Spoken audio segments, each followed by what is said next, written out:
Hello, নমস্কার সবাইকে। Welcome to আমার শখ। তো আজকে আমি তোমাদের সাথে শেয়ার করব সেমাইয়ের রেসিপি। তো চলো শুরু করি। তো এখানে নিয়ে নিয়েছি 1/2 লিটার দুধ। দুধটা আমি ভালো করে জাল ফেড়ে নেব, একদম ভালো করে।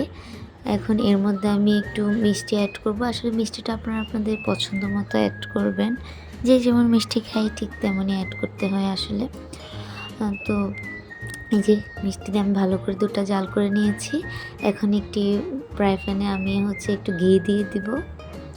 ঘি দিয়ে এর মধ্যে আমি দিয়ে দিব এলাচি, দারচিনি আর তেজপাতা দিয়ে একটু ভাজা ভাজা করে, তারপর এর মধ্যে আমি কিছু বাদাম কিশমিশ দিয়ে দিয়েছি। দিয়ে একটু ভাজা ভাজা করে এর মধ্যে সেমাইগুলো দিয়ে দিব।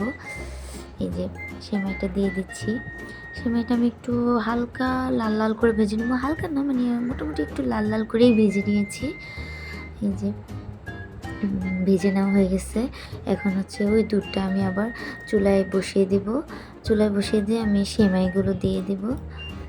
দিয়ে আমি একটু বলক মানে একটু বলক আনিয়ে নেব। এই যে এখানে আমার একটু চিনি কম হয়েছে, তাই আমি একটু চিনি অ্যাড করেছি আবার। এই যে আমার বলক চলে আসছে।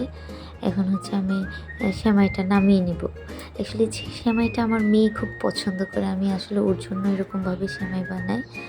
তো হয়ে গেছে এই যে সেমাইটা। দেখতে তো অনেক সুন্দর হয়েছে, খেতেও অনেক সুন্দর হয়েছে। আমি আশা করি আপনারা যদি চেষ্টা করে বানিয়ে দেখেন তাহলে হয়তো আপনাদেরও ভালো লাগবে। আপনারা হয়তো এর থেকে ভালো সেমাই বানাইতে পারেন, কিন্তু আমার মতো একবার বানিয়ে দেবেন। ওকে, বাই বাই।